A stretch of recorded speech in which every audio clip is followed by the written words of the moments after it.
Eu sou Nathaniel Brandon. Durante as últimas décadas, fui obrigado a assistir com profundo desgosto ao movimento moderno de autoestima sequestrar o termo que eu mesmo ajudei a fundamentar e popularizar na psicologia clínica. A cultura pop e a mídia transformaram a autoestima em uma sensação vazia de sentir-se bem consigo mesmo. Eles começaram a distribuir troféus de participação para crianças que chegam em último lugar e passaram a ensinar adultos a repetirem afirmações positivas e vazias de frente para o espelho. Eu afirmo categoricamente: isso é uma farsa perigosa.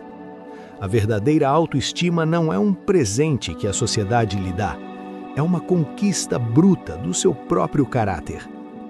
Eu defino autoestima não como uma emoção passageira, mas como uma avaliação profunda, implacável e silenciosa que a sua mente faz sobre si mesma o tempo todo. Ela possui dois componentes inegociáveis. O primeiro é a autoeficácia, a confiança real na sua capacidade de pensar, de aprender e de lidar com os desafios básicos da vida. O segundo é o autorrespeito, a convicção moral de que você tem valor, de que tem o direito de ser feliz e de desfrutar dos frutos do seu próprio esforço. A autoestima é o sistema imunológico da sua psique. Sem ela, você desmorona diante da primeira adversidade ou se torna um escravo patético da aprovação alheia. Para compensar o terror da inadequação, as pessoas desenvolvem o que chamo de pseudo-autoestima. Elas passam a buscar seu valor no status financeiro, no número de conquistas sexuais, no conformismo cego a um grupo ou numa arrogância tirânica. Mas preste muita atenção nisto. O seu espelho interno não mente. O seu juiz incorruptível, o seu subconsciente sabe exatamente quando você está trapaceando. Como afirmo em minha obra, a autoestima é a reputação que adquirimos junto a nós mesmos. Você não pode falsificar a competência real. Se você construir seu castelo nos aplausos dos outros, quando eles tirarem a aprovação, você ficará sem teto. A verdadeira autoestima não é um traço fixo com o qual você nasce. Ela é gerada por 6 práticas diárias, ativas e contínuas. O primeiro pilar é a prática de viver conscientemente. Isso significa ter um respeito absoluto e inegociável pelos fatos. É estar plenamente presente naquilo que você está fazendo. A mente humana tem a capacidade trágica de desviar o olhar do que a assusta. Mas, como eu aviso aos meus pacientes, viver de forma consciente é não se esconder da informação dolorosa, é não fechar os olhos quando seus extratos bancários estão vermelhos, é não fingir que está tudo bem quando seu casamento está desmoronando no silêncio da sala de estar. A fuga da realidade, a escolha deliberada pela cegueira, é o primeiro golpe letal que você desfere contra o seu próprio autorrespeito. O segundo pilar é a prática da autoaceitação. Muitos confundem aceitação com resignação. Aceitar não significa que você gosta de tudo em si mesmo ou que não quer melhorar.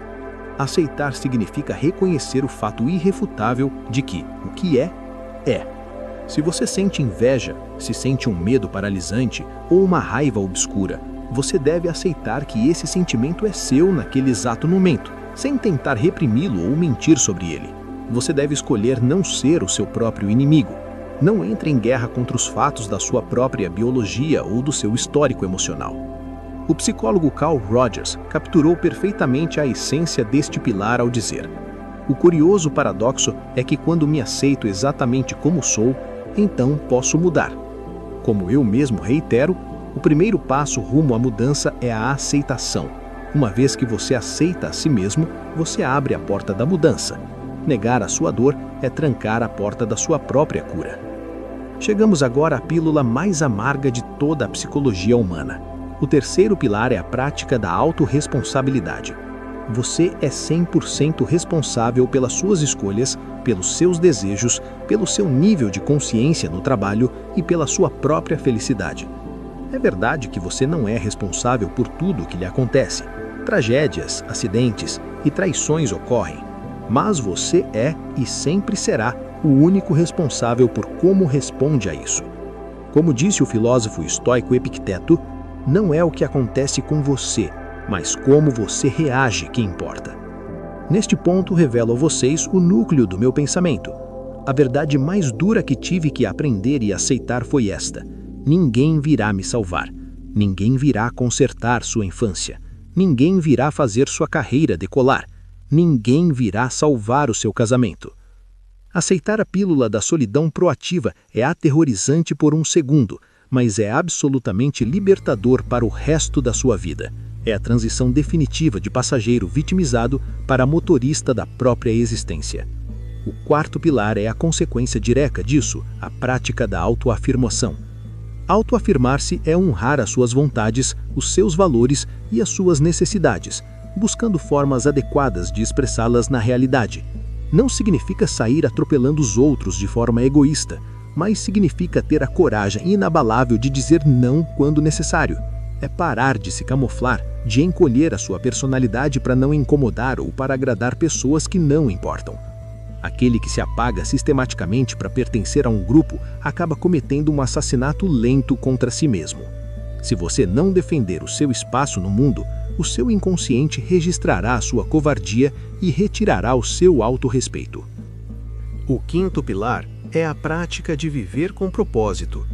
O ser humano não foi desenhado pela evolução para viver à deriva, como uma folha jogada ao vento pelas circunstâncias. Viver com propósito é a prática de usar seus poderes mentais para atingir metas que você mesmo escolheu de forma consciente. Ter um propósito exige disciplina, planejamento, execução e foco.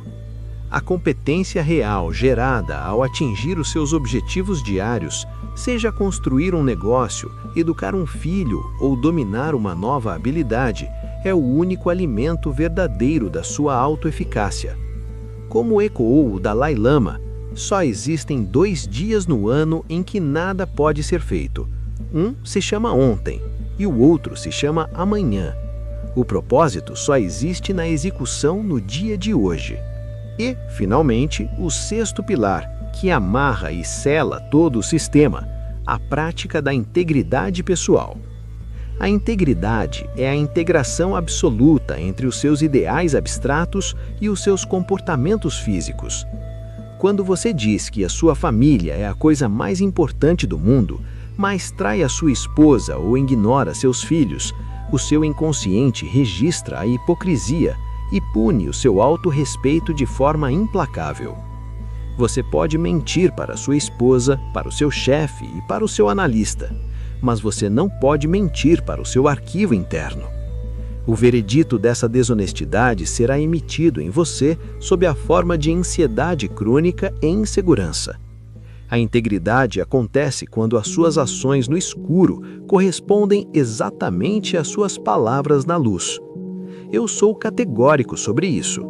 Não há nenhum valor psicológico na confissão de pecados se ela não for acompanhada de uma mudança de comportamento. O que importa não é como você se sente em relação aos seus erros, mas o que você faz para corrigi-los materialmente no mundo real. Chegou o momento de conectar os pontos no bônus extra, o cantinho do saber. O meu trabalho é a fundação clínica, a base de concreto armado que sustenta as teorias de desenvolvimento pessoal e psicológico que vocês consomem. Observem como o meu terceiro pilar, a autorresponsabilidade, é a própria espinha dorsal do livro de Paulo Vieira, O Poder da Autorresponsabilidade, e a essência da regra 1 de Jordan Peterson em 12 regras para a vida. Costas eretas, ombros para trás. Peterson diz para você arrumar o seu quarto e assumir o fardo da existência. Eu forneço a explicação clínica para isso.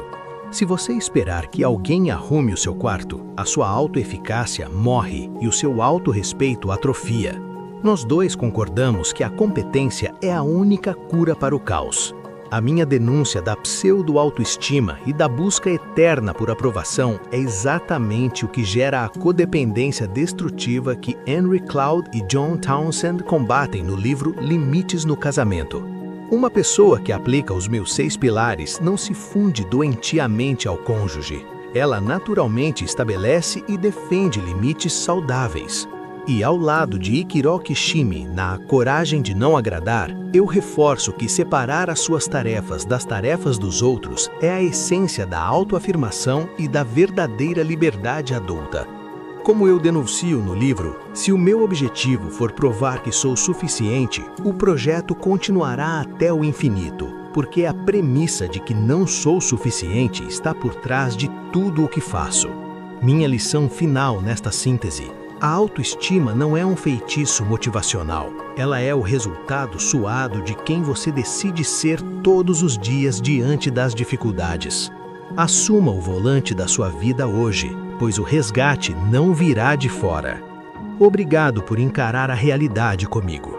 Se este conhecimento reergueu as fundações do seu caráter, apoie nosso trabalho, siga o canal, curta este episódio e compartilhe com aqueles que estão prontos para parar de se esconder.